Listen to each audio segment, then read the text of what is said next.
My square. I have blues and greens and some reds. And I have dark blues and I have light blues and I have all these brush strokes. You see these brush strokes? I have to mimic this in my reproduction, right? You guys come in so you can see. Thank you. So I want to practice mixing and matching these colors. I would suggest when you're mixing colors and matching to have a sheet of white paper so that you can practice putting it on, testing it before you actually apply it to the table. So I can mix up a color and I can paint it on here and then I can look at my triangle and see if it's close.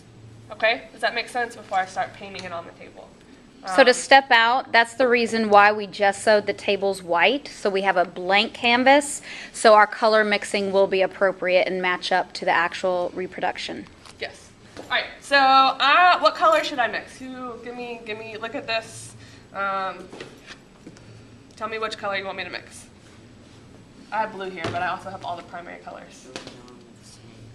So I'm gonna make one of the greens? Which one? Which green?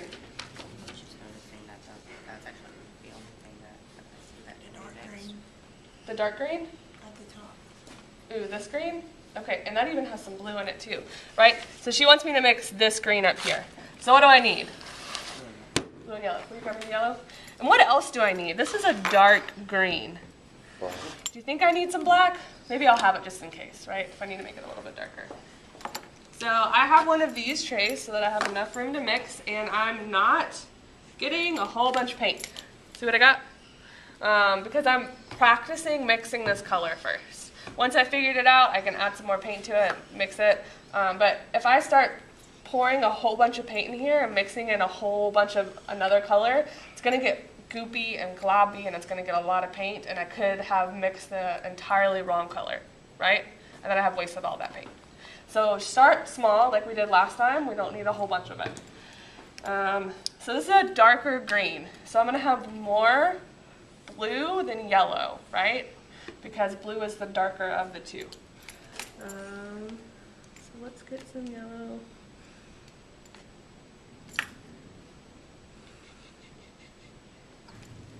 And it's okay to start small, ladies and gentlemen. You don't want to dump tons of paint on that palette, because if it's not correct, you're going to have to go back and that's wasting paint. So we want to be conservative. So I want all of you guys to look at how much paint is there, and if you can't see, come in closer. I won't bite. And I'm going to take a paintbrush and I'm going to look at this. So this is what I'm working towards, this color here, okay? So we need to hold on to these. Can you guys see over there? So I'm mixing. What do we think? Is that it? No. No, it's not it. What do we need to do? Add some black. I'm going to add a little bit more blue first because it does need to be a little bit greener. And I just added some water to thin it down. Why would we add water to thin that down?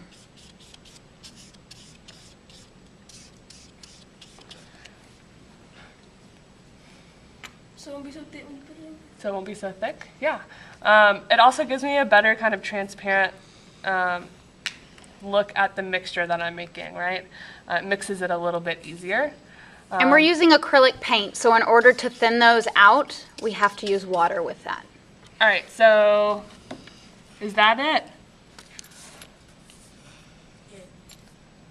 You think so? It is. You can always squint if you want to use that problem-solving skill. You can squint and see if those tints and shades are matching up. So if we come close, it could be one of these greens, right? But see how this has a little bit more blue in it?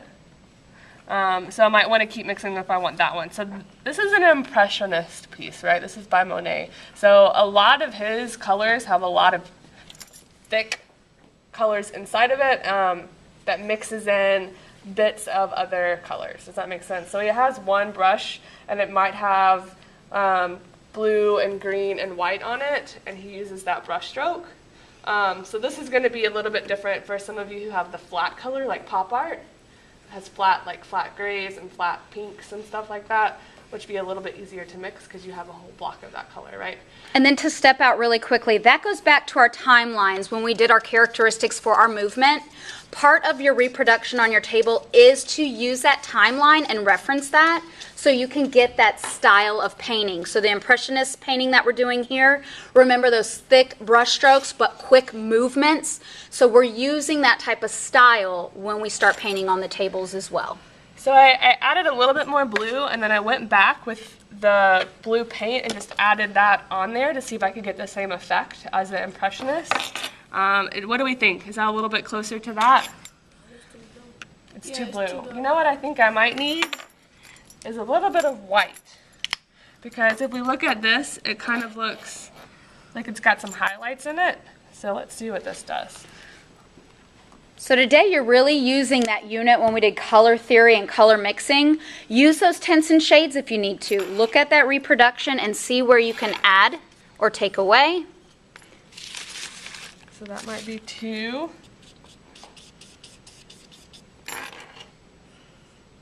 Use the time today now to get it right. We don't want to rush anything. And remember, paint dries. We can always paint over it if we make a mistake. What do we think?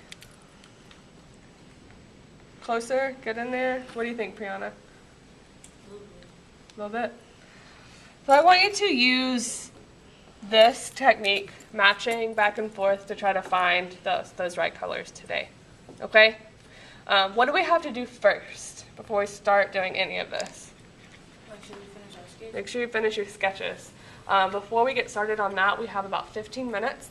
I want you to get on Nearpod, and we're going to do a peer share. So I want you to work with your partner.